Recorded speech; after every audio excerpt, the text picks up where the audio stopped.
Treasure Island by Robert Louis Stevenson. Part 3. My Shore Adventure. Chapter 13. How My Shore Adventure Began. The appearance of the island, when I came on deck next morning, was altogether changed. Although the breeze had now utterly ceased, we had made a great deal of way during the night, and were now lying becalmed about half a mile to the southeast of the low eastern coast. Gray-colored woods covered a large part of the surface. This even tint was indeed broken up by streaks of yellow sandbreak in the lower lands, and by many tall trees of the pine family, outtopping the others, some singly, some in clumps, but the general coloring was uniform and sad.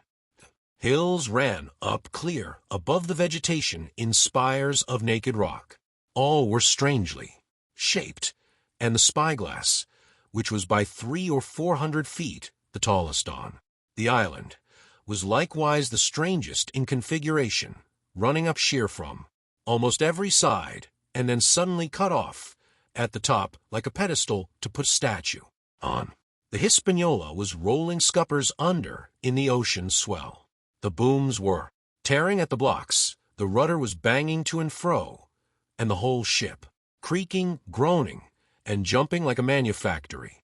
I had to cling tight to the backstay, and the world turned giddily before my eyes, for though I was a good enough sailor when there was way on, this standing still and being rolled about like a bottle was a thing I never learned to stand without a qualm, or so, above all in the morning, on an empty stomach. Perhaps it was this. Perhaps it was the look of the island, with its gray, melancholy woods and wild stone spires, and the surf that we could both see and hear foaming and thundering on the steep beach, at least, although the sun shone bright and hot, and the shore birds were fishing and crying all around us, and you would have thought anyone would have been glad to get to land after being so long at sea.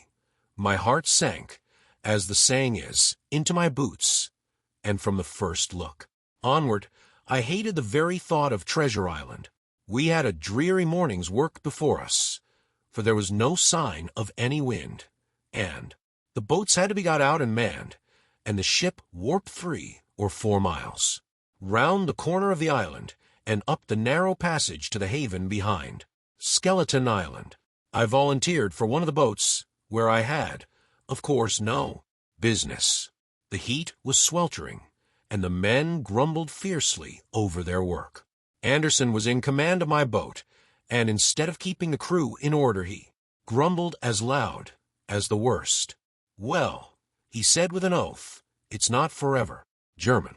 I thought this was a very bad sign, for up to that day the men had gone briskly and willingly about their business, but the very sight of the island had relaxed the cords of discipline. All the way in, Long John stood by the steersman and conned the ship. He knew the passage like the palm of his hand, and though the man in the chains got everywhere more water than was down in the chart, John never hesitated once. "There's a strong scour with the ebb," he said, "and this here passage has been dug out, in a manner of speaking, with spade.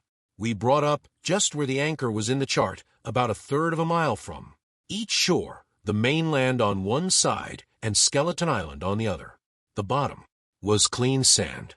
The plunge of our anchor sent up clouds of birds wheeling and crying over the woods, but in less than a minute they were down again, and all was once more silent.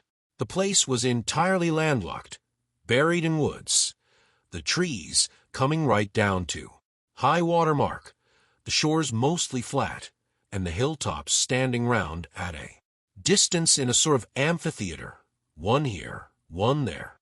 2 little rivers, or rather 2 swamps, emptied out into this pond, as you might call it, and the foliage round that part of the shore had a kind of poisonous brightness. From the ship we could see nothing of the house or stockade, for they were quite buried among trees, and if it had not been for the chart on the companion, we might have been the first that had ever anchored there since the island arose out of the seas. There was not a breath of air moving, nor a sound but that of the surf booming half a mile away along the beaches and against the rocks outside. A peculiar stagnant smell hung over the anchorage, a smell of sodden leaves and rotting tree trunks. I observed the doctor sniffing and sniffing, like someone tasting a bad egg. "I don't know about treasure," he said, "but I'll stake my wig there's fever here." If the conduct of the men had been alarming in the boat, it became truly threatening when they had come aboard. They lay about the deck growling together, in talk. The slightest order was received with a black look and grudgingly and carelessly obeyed. Even the honest hands must have caught the infection, for there was not one man aboard to mend another. Mutiny, it was plain, hung over us like a thundercloud, and it was not only we of the cabin party who perceived the danger. Long John was hard at work going from group to group, spending himself in good advice, and as for example no man could have shown a better. He fairly outstripped himself in willingness and civility. He was all smiles to everyone. If an order were given, John would be on his crutch in an instant, with the cheeriest "Aye, sir," in the world. And when there was nothing else to do, he kept up one song after another, as if to conceal the discontent of the rest. Of all the gloomy features of that gloomy afternoon, this obvious anxiety on the part of Long John appeared the worst. We held a council in the cabin. "Sir," said the captain, "if I risk another order, the whole ship will come about our ears. By the run, you see, sir. Here it is. I get a rough answer, do I not? Well, if I speak, back, pikes, will be going in 2 shakes. If I don't, Silver will see there's something under that, and the game's up. Now, we've only one man to rely on." "And who is that?" asked the squire. "Silver, sir," returned the captain. "He's as anxious as you and I to smother things up. This is a tiff. He'd soon talk 'em out of it if he had a chance, and what I propose to do is to give him the chance. Let's allow the men an afternoon ashore. If they all go, why, we'll fight the ship. If they none of them go, well then, we hold the cabin, and God defend the right. If some go, you mark my words, sir, Silver'll bring 'em aboard again, as mild as lambs." It was so decided. Loaded pistols were served out to all the sure men. Hunter, Joyce, and Redruth were taken into our confidence, and received the news with less surprise and a better spirit than we had looked for, and then the captain went on deck and addressed the crew.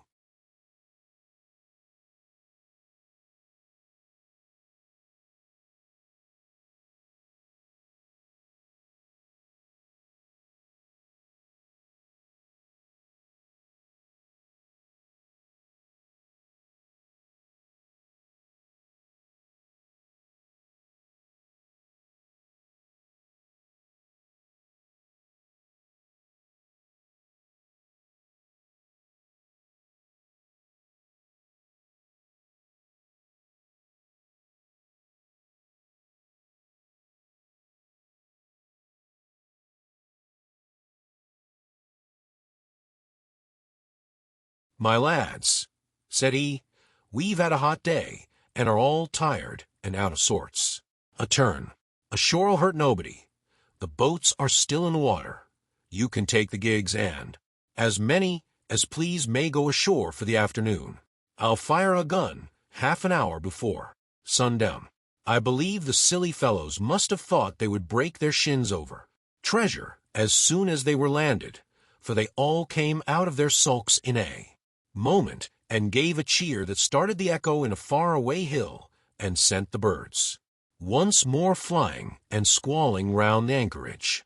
The captain was too bright to be in the way. He whipped out of sight in a moment, leaving Silver to arrange the party, and I fancy it was as well he did so. Had he been on deck, he could no longer so much as have pretended not to understand the situation. It was as plain as day. Silver was the captain, and a mighty rebellious crew he had of it.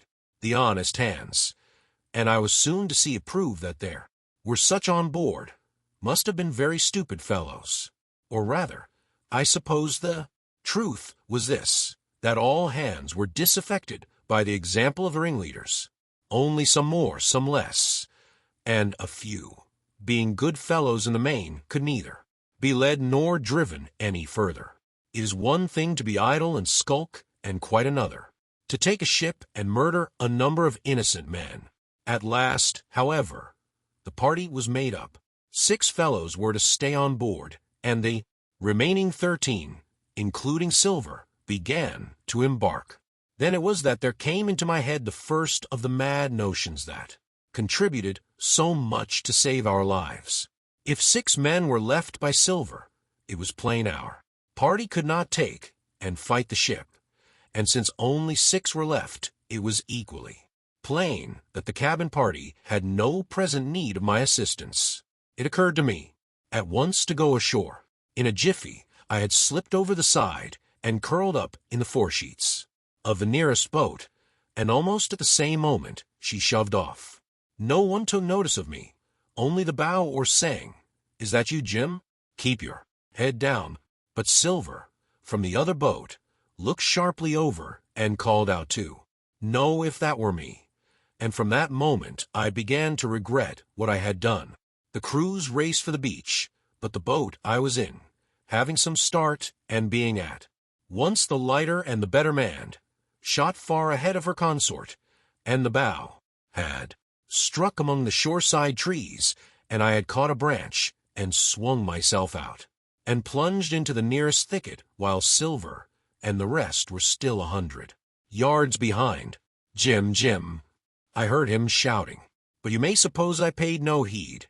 Jumping, ducking, and breaking through, I ran straight before my nose till I could run no longer. Chapter 14. The First Blow. I was so pleased at having given the slip to Long John that I began to enjoy myself, and look around me with some interest on the strange land that I was in. I had crossed a marshy tract full of willows, bulrushes, and odd, outlandish, swampy trees, and I had now come out upon the skirts of an open piece of undulating, sandy country about a mile long, dotted with a few pines and a great number of contorted trees, not unlike the oaken growth, but pale in the foliage like willows. On the far side of the open stood one of the hills, with 2 quaint craggy peaks shining vividly in the sun. I now felt for the first time the joy of exploration. The isle was uninhabited. My shipmates I had left behind, and nothing lived in front of me but dumb brutes and fowls. I turned hither and thither among the trees. Here and there were flowering plants unknown to me. Here and there I saw snakes, and one raised his head from a ledge of rock and hissed at me with a noise not unlike the spinning of a top. Little did I suppose that he was a deadly enemy, and that the noise was the famous rattle. Then I came to a long thicket of these oak-like trees, live or evergreen. Oaks, I heard afterwards they should be called, which grew low along the sand like brambles, the boughs curiously twisted, the foliage compact, like thatch. The thicket stretched down from the top of one of the sandy knolls, spreading and growing taller as it went, until it reached the margin of the broad, reedy fun, through which the nearest of the little rivers soaked its way into the anchorage. The marsh was steaming in the strong sun, and the outline of the spyglass trembled through the haze. All at once there began to go a sort of bustle among the bulrushes. A wild duck flew up with a quack, another followed, and soon over the whole surface of the marsh a great cloud of birds hung screaming and circling in the air. I judged at once that some of my shipmates must be drawing near along the borders of the fun.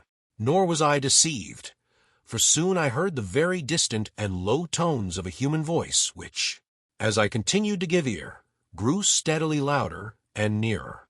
This put me in a great fear, and I crawled under cover of the nearest live oak and squatted there, hearkening, as silent as a mouse.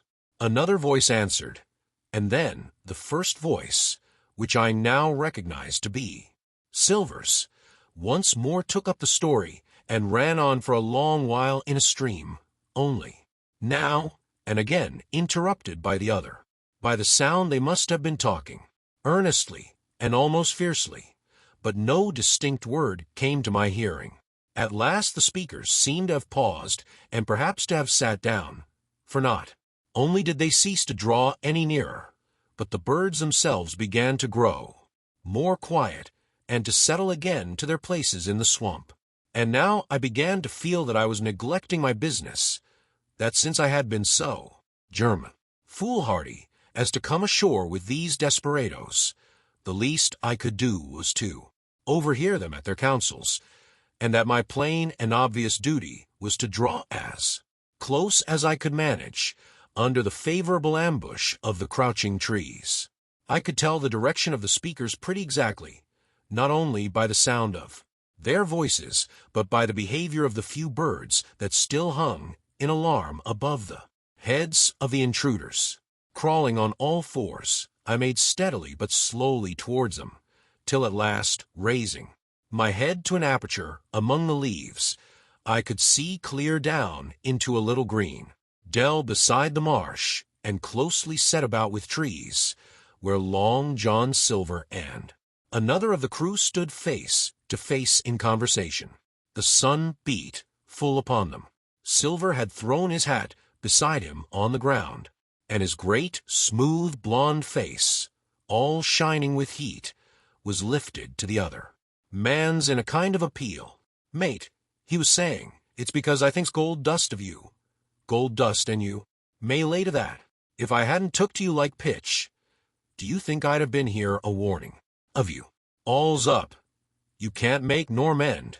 It's to save your neck that I'm speaking, and if one of the wild Uinus knew it, where'd I be, Tom? Now, tell me, where'd I be?" "Silver," said the other man, and I observed he was not only red in the face, but spoke as hoarse as a crow, and his voice shook too, like a taut rope.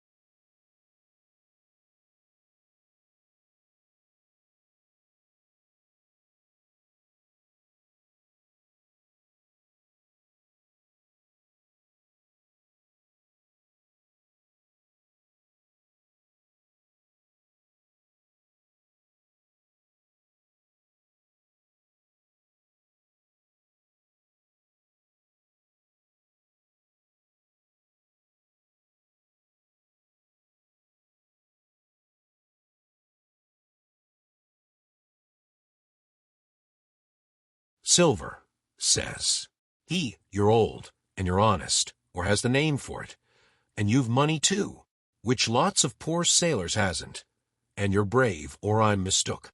And will you tell me you'll let yourself be led away with that kind of a mess of swabs? Not you. As sure as God sees me, I'd sooner lose my hand. If I turn agin my duty." And then all of a sudden he was interrupted by a noise.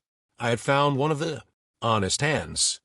Well, here, at that same moment, came news of another. Far away, out in the marsh there arose, all of a sudden, a sound like the cry of anger, then another on the back of it, and then one horrid, long-drawn scream. The rocks of the spyglass re-echoed it a score of times. The whole troop of marsh birds rose again, darkening heaven with a simultaneous whir, and long after that death yell was still ringing in my brain, silence had re-established its empire, and only the rustle of the redescending birds and the boom of the distant surges disturbed the languor of the afternoon. Tom had leaped at the sound, like a horse at the spur, but Silver had not winked an eye.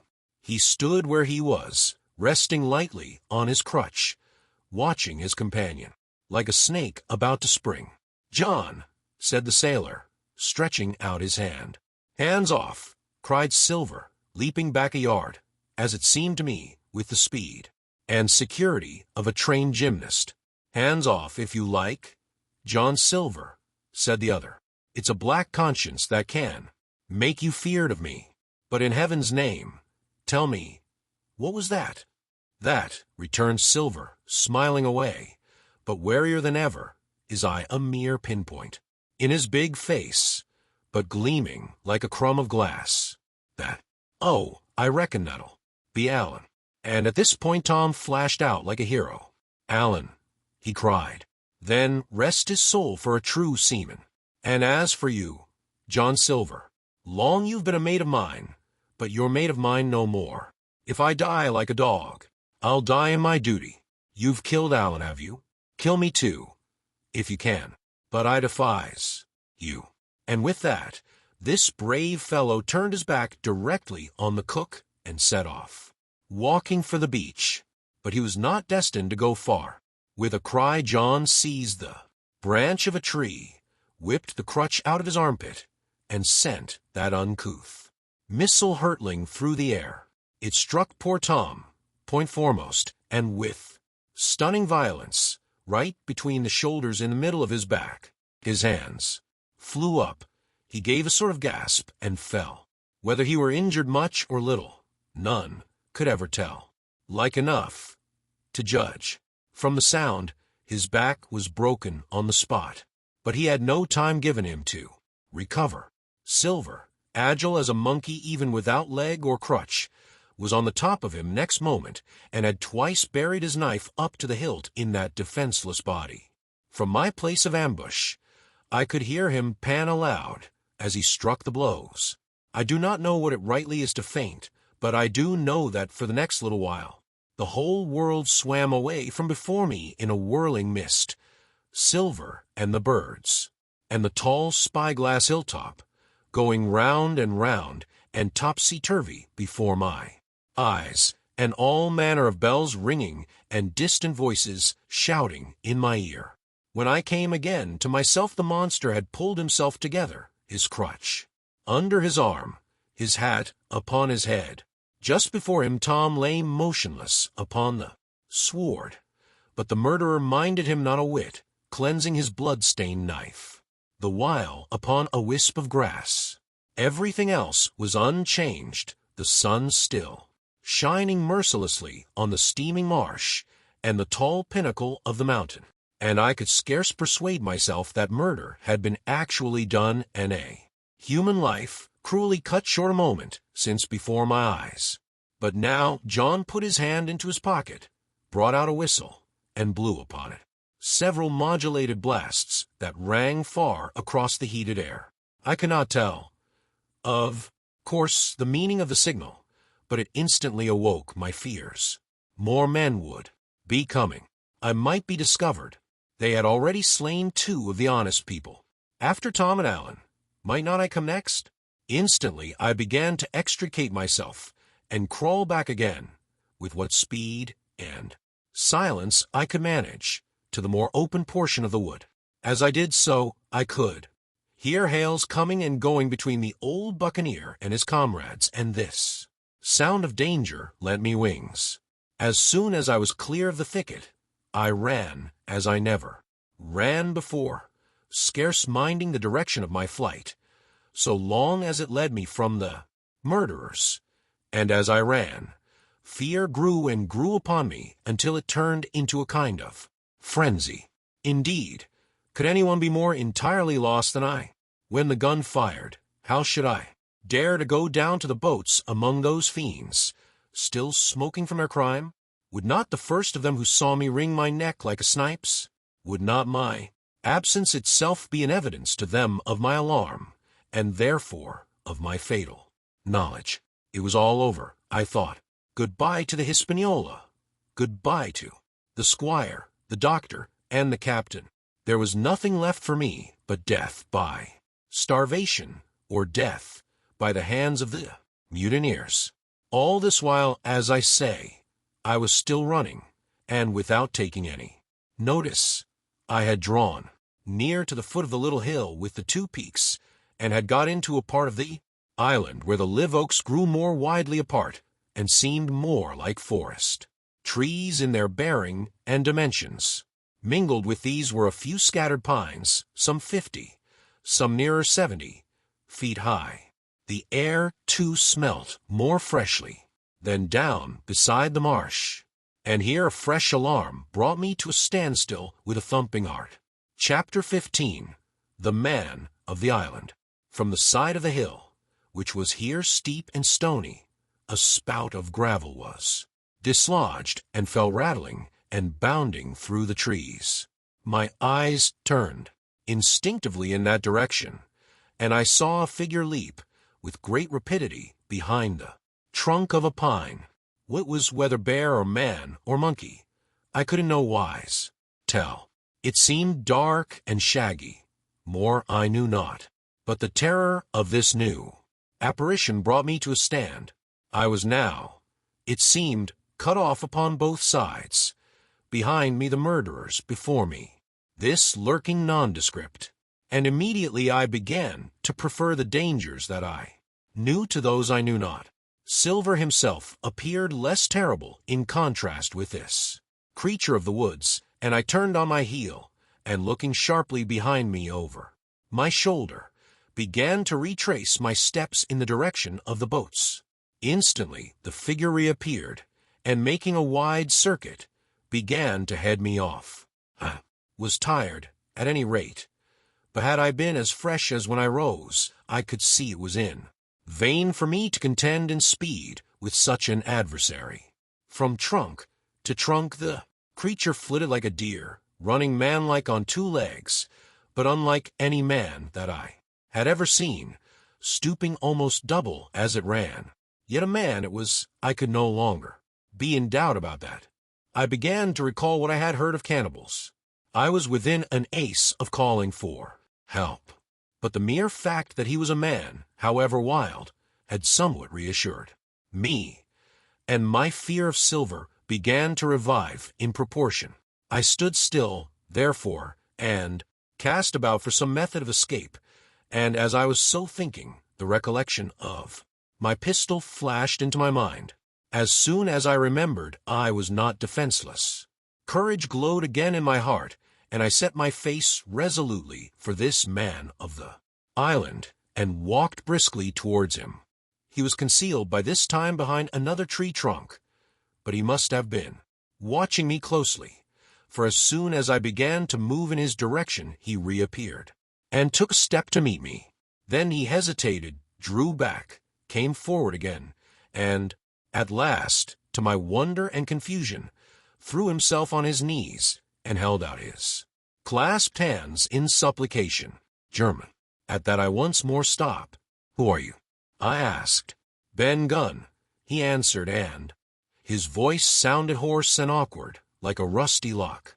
"I'm poor Ben Gunn, I am, and I haven't spoke with a Christian these 3 years." I could now see that he was a white man like myself, and that his features were even pleasing. His skin, wherever it was exposed, was burnt by the sun. Even his lips were black, and his fair eyes looked quite startling in so dark a face. Of all the beggarmen that I had seen or fancied, he was the chief for raggedness. He was clothed with tatters of old ship's canvas and old sea-cloth, and this extraordinary patchwork was all held together by a system of the most various and incongruous fastenings, brass buttons, bits of stick, and loops of tarry gaskin. About his waist he wore an old brass-buckled leather belt, which was the one thing solid in his whole accoutrement. 3 years. I cried. "Were you shipwrecked?" "Nay, mate," said he, "marooned." I had heard the word, and I knew it stood for a horrible kind of punishment common enough among the buccaneers, in which the offender is put ashore with a little powder and shot, and left behind on some desolate and distant island. Marooned 3 years agone, he continued, and lived on goats since then, and berries and oysters. Wherever a man is, says I, a man can do for himself. But, mate, my heart is sore for Christian diet. you mightn't happen to have a piece of. Cheese about you now? No. Well, many's the long night I've dreamed of cheese, toasted mostly, and woke up again, and here I were. If ever I can get aboard again, said I, you shall have cheese by the stone. All this time he had been feeling the stuff of my jacket, smoothing my hands, looking at my boots, and generally, in the intervals of his speech, showing a childish pleasure in the presence of a fellow creature. But at my last words he perked up into a kind of startled slyness. If ever you can get aboard again, says you, he repeated. Why, now, who's to hinder you? Not you, I know, was my reply. And right you was, he cried. Now you, do you call yourself, mate? Jim, I told him. Jim, says he, quite pleased, apparently. Well, now, Jim, I've lived that rough as you'd be ashamed to hear of. Now, for instance, you wouldn't think I had a pious mother. To look at me, he asked. Why, no, not in particular, I answered. Ah, well, said he, but I had remarkable pious, and I was a civil, pious boy, and could rattle off my catechism that fast, as you couldn't tell one word from another. And here's what it come to, Jim, and it begun with Chuck Farthen on the blessed gravestones. That's what it begun with. But it went further than that, and so my mother told me, and predict the whole, she did, the pious woman. But it were Providence that put me here. I've thought it all out in this here lonely island, and I'm back on piety. You don't catch me tasting rum so much, but just a thimbleful for luck, of course, the first chance I have.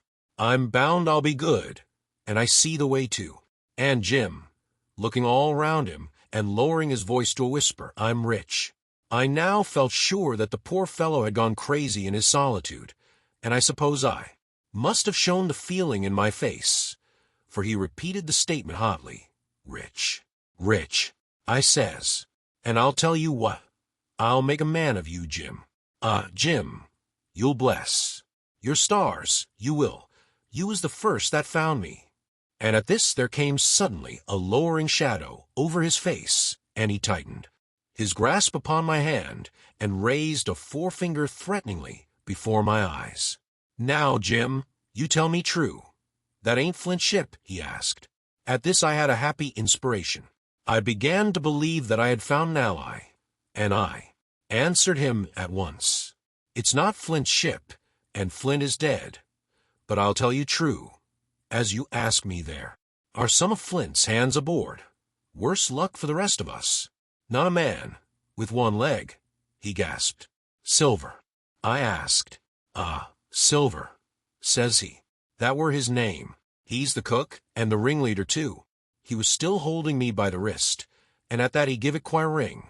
If you was sent by Long John, he said, I'm as good as pork, and I know it. But where was you, do you suppose? I had made my mind up in a moment, and by way of answer told him the whole story of our voyage and the predicament in which we found ourselves. He heard me with the keenest interest, and when I had done he patted me on the head. You're a good lad, Jim, he said, and you're all in a clove hitch, ain't you? Well, you just put your trust in Ben Gunn. Ben Gunn's the man to do it. Would you think it likely now that your squire would prove a liberal-minded one in case of help, him being in a clove hitch, as you remark? I told him the squire was the most liberal of men. But you see, returned Ben Gunn, I didn't mean giving me a gate to keep and a suit of livery clothes and such. That's not my mark, Jim. What I mean is, would he be likely to come down to the tune of, say, 1,000 pounds out of money? That's as good as a man's own already. I am sure he would, said I, as it was all hands were to share, and a passage home, he added with a look of great shrewdness. Why, I cried, the squire's a gentleman, and besides, if we got rid of the others, we should want you to help work the vessel home. Said he, so you would, and he seemed very much relieved. Now I'll tell you what, he went on, so much I'll tell you, and no more. I were in.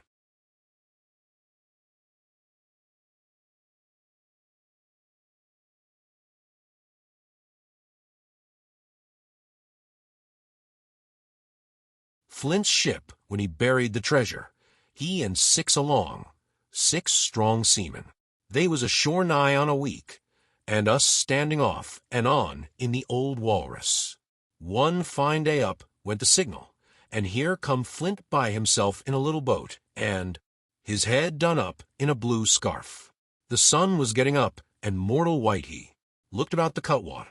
But there he was, you mind, and the 6 all dead, dead and buried. How he done it, not a man aboard us could make out. It was battle, murder, and sudden death, leastways, him against 6. Billy Bones was the mate. Long John, he was quartermaster, and they asked him where the treasure was. Ah, says he, you can go ashore if you like, and stay, he says. But as for the ship, she'll beat up for more by thunders. That's what he said. Well, I was in another ship 3 years back, and we sighted this island. Boys, said I, here's Flint's treasure.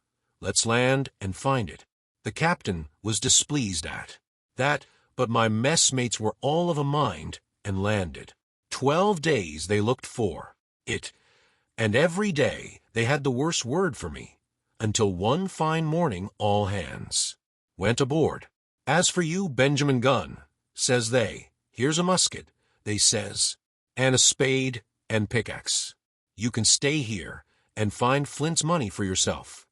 They says, well, Jim, 3 years have I been here, and not a bite of Christian diet from that day to this. But now you look here, look at me. Do I look like a man before the mast? No, says you. Nor I weren't neither, I says. And with that he winked and pinched me hard. Just you mention them words to your squire, Jim, he went on. Nor he weren't, neither, that's the words. 3 years he were the man of this island, light and dark, fair and rain. And sometimes he would maybe think upon a prayer, says you. And sometimes he would maybe think of his old mother. So be as she's alive, you'll say. But the most part of Gunn's time, this is what you'll say. The most part of his time was took up with another matter, and then you'll give him a nip, like I do. And he pinched me again in the most confidential manner. Then, he continued, then you'll up, and you'll say this. Gunn is a good man, you'll say, and he puts a precious sight more confidence.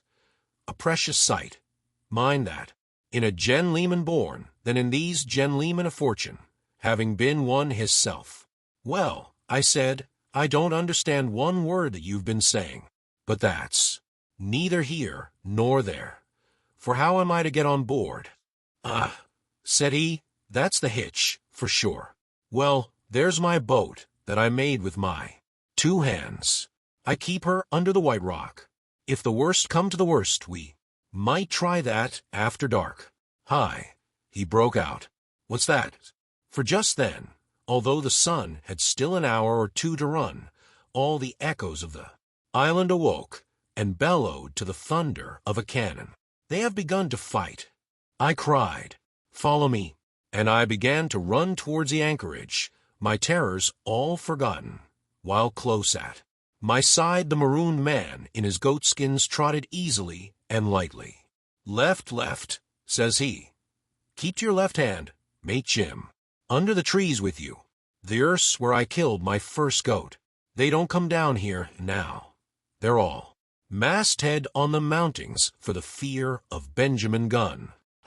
And there's the cemetery, he must have meant. You see the mounds. I come here and prayed, nows and thence, when I thought maybe a Sunday would be about due. Weren't quite a chapel, but it seemed more solemn-like. And then, says you, Ben, Gunn was short-handed, no chapling, nor so much as a Bible and a flag, you says. So he kept talking as I ran, neither expecting nor receiving any answer.